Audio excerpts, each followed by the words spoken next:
Hi, I'm Bob Boross, and this is my Jazz and Tap Dance Life, and I'm here with Sue Samuels, who is the artistic director of the Jazz Roots Dance Company located in New York City. So, Sue, how long has this dance company been around? How did you start this? Well, my passion for classic jazz stylization, I just wanted to start putting it on bodies that could actually do it. So I started a dance company in 2009.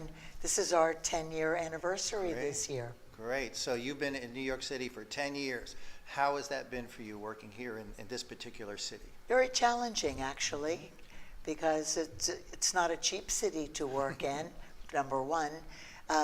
Secondly, people don't really know what the classic jazz stylization is, and everything's contemporary, and so it's a little confusing for people mostly.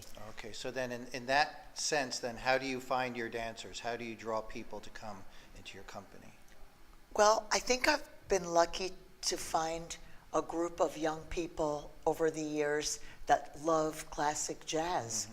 And so those are the people that gravitate toward the company, and those are the people in the company.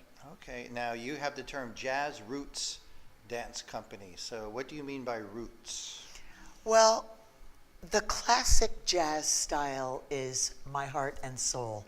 So the roots of jazz, I guess it's not as early as swing, a little later than that, so maybe it's the top of the root, but it's the roots of jazz, not contemporary, so classic jazz. Okay. All right, so, and I've known you for many years. We go way back. And you had asked me to do a piece for your company in the style of Matt Mattox, who was one of the pioneers in the jazz dance field. So I said a piece called Down into Muddy Water, which your company has performed over many years. My favorite piece. And so that's why we're here today at New York Live Arts. We just completed a rehearsal for that piece, which will be performed now. It's going to be in April. Can you tell me when that's going to be? That'll be April 27th at Jennifer Muller's The Hatch series. Okay, and so if people are interested in that, I guess they could get information from your website? Yes. And what's your website URL? It's jazzrootsdance.com. Jazzrootsdance.com for more information on that. Now, if people go to that website, can they see videos of other dances that your company Yes, has the complete repertoire is on there. Okay, and so like what would be a couple of like primary choreographies that you've done that are really like symbolic of what your company is? Well, in the style of JoJo Smith, we've got Papa Was a Rolling Stone, we have Ellie's Love Theme, and the theme from Shaft. Those are classic JoJo style. Okay. And then we've got a piece that somebody put on the company. It's in the style of Luigi, but it's not one of Luigi's pieces. Okay. And then somebody's working on the company with Phil Black, a piece from Phil Black stylization. So we're trying to, it's not easy for the dancers to switch styles. So it's pretty challenging for them, but they love it at the same time.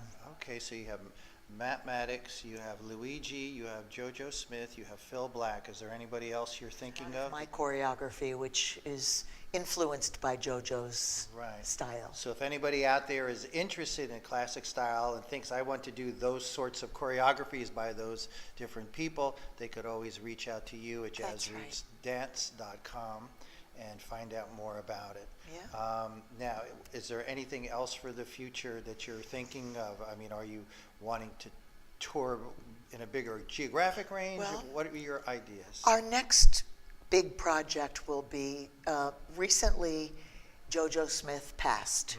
So in his passing, we want to create a legacy, which I already have pieces in his style. I have pieces he choreographed that I've restaged on the company. But we want to recreate his original jazz bar warm-up, which you better be warmed up to do that bar, I'll tell you that. And we want to do that, and I want to get the rest of Ellie's, not Ellie's Love Theme, shaft has like 4 or 5 segments. I see. I want to get the rest of those segments up on Right. the feet. Right. And we want to videotape these things. And so it can be available for the JoJo Smith Legacy. I see. So you have lots of still different aspects in terms of the strong qualities of jazz dance that are not moving into contemporary, but still maintaining that here in New York City. Now, do you know of any other jazz dance companies in New York City? Not really, But but at least from my knowledge, in terms of an ongoing, regularly producing jazz dance company where you work with the same people, you know, you're probably just about it in New York City. I think so. So, and you've been teaching It's here. a lonely world, I'll tell you that. You've been teaching here since when? Teaching? Yeah. Maybe 45 Yeah, years. so you've been a mainstay of jazz dance in New York City. You have all the history of everything that has happened, starting with JoJo's Dance Factory and Broadway Dance Center and everything else that's happened after Yeah. that. So you're keeping the legacy alive. Yep, I still do a jazz bar warm-up. Yeah. I think I'm the only one left still doing that. So where are you teaching now? Still at Broadway Dance Center? Broadway Dance Center and Perry And Dance Perry right Dance. now. So if people are interested in your style, they could always go there and Yes. take classes from you. Yeah, come to Well, class. Yeah, well, you're keeping the flame going too, as much as You you can. too. Yeah, me too. And thank you for asking me to come in and Oh, set that piece. We had a we great love your rehearsal piece. today, so we're gonna show a little bit of that at the Hat Showcase, and then we did take some video, so we'll mix that in with this. Okay. Thank you. All right. So thank Thank you you. for all of your hard work for jazz dance. And I'm Bob Boross, and this is my Jazz and Tap Dance Life.